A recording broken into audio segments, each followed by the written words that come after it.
morning! Good morning people! For today's video ay samahan nyo naman kami. Ay, kami lang pala. Hindi pala kayo kasama kasi manonood lang kayo. Pupunta pala kami sa Kabadbaran at kami ay mamimista at kasama ang aking family member. Siyempre, mauban jud ta kay naa may lechon. Gihangol man tag lechon. Dili lang kay ako ha. Apil pod mo no?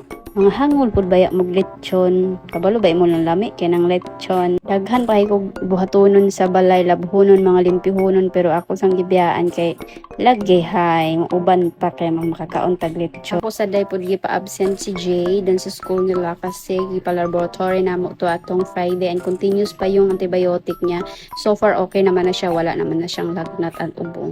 Pero kailangan i-continue pa din yung gamot. Ako lang ba yung nakapansin, parang hindi pantay ang aking mukha. Parang sa kabila buntod, sa kabila hindi. Pansin nyo ba?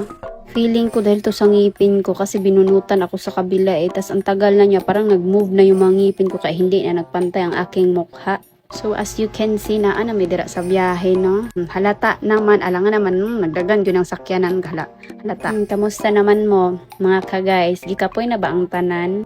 Pag abot ay na mo dito, gibidyohan ako ang earring kay nakutan ko si earring pero di ko ganahan anang earring. Ambot lang pero di ko ganahan ana magbuhi anang earring kaya stang bahua yung tae ana. Gaba na lang jud anang tae earring perting bahua. Cute lang sila pero baho kay nagtae. Okay pa yung ero. Sikmura ko pa yung tae pero kanang earring ambot lang kunya ang earring kalit ra ba nagpanungga ba.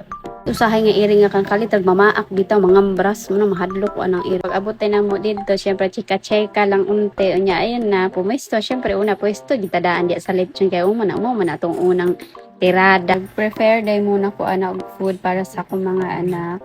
Unya pagkahuman syempre ako ay kaon na po kay gutom na ko. Mura jud og kompleto og tulog ang babae no pero wala pa jud nay tulog so gabi sige ra nag TikTok. Kaya nyo yun guys, wala may tulog ya diretso lakaw. Ako kaya na ako. Murag ko kompleto og tulog ya pero katulgon kay ko dera. Murag ni dako na jud ko pag-ayo ay sige kaon sige glamon. Pero mas okay man na medyo malaman-laman taon tay sa niwang kay laing ko di ba. Di jud bagay sa kuha ang ning. Mura ko og kuan, mura ko og skeleton akong nawong. Di ko ganahan magtan-aw sa akong nawong. Bukog-bukog manghupyak ang mga Salamat pala kay ate sa nag-invite sa amin. Nabusog ho kami. Sana sa susunod naman. Gusto na ako matambok sa kuha akong naong pero wag naman over no. Akong lawas di ko gusto mo tambok. Ang naong lang na ako akong problema kay og muniwang kumuhupyak pod akong naong. Mura ko gibagsakan og unsa man wa ko kasabot sa akong naong. Murag skeleton nga iwan basta lain kita na stress kita na aon. So, ayun lang yun ang for today's video natin mga ka-guys. Thank you for watching. Paki-share naman at react sa video na to kung ano yung masasabi nyo ko. Okay lang ba yung voice over ka? Voice over. Thank you. Salamat sa panunood. Lang dili ko mukaon kay imo kong giaway ganiya. Na, pangit nga pagka sorry.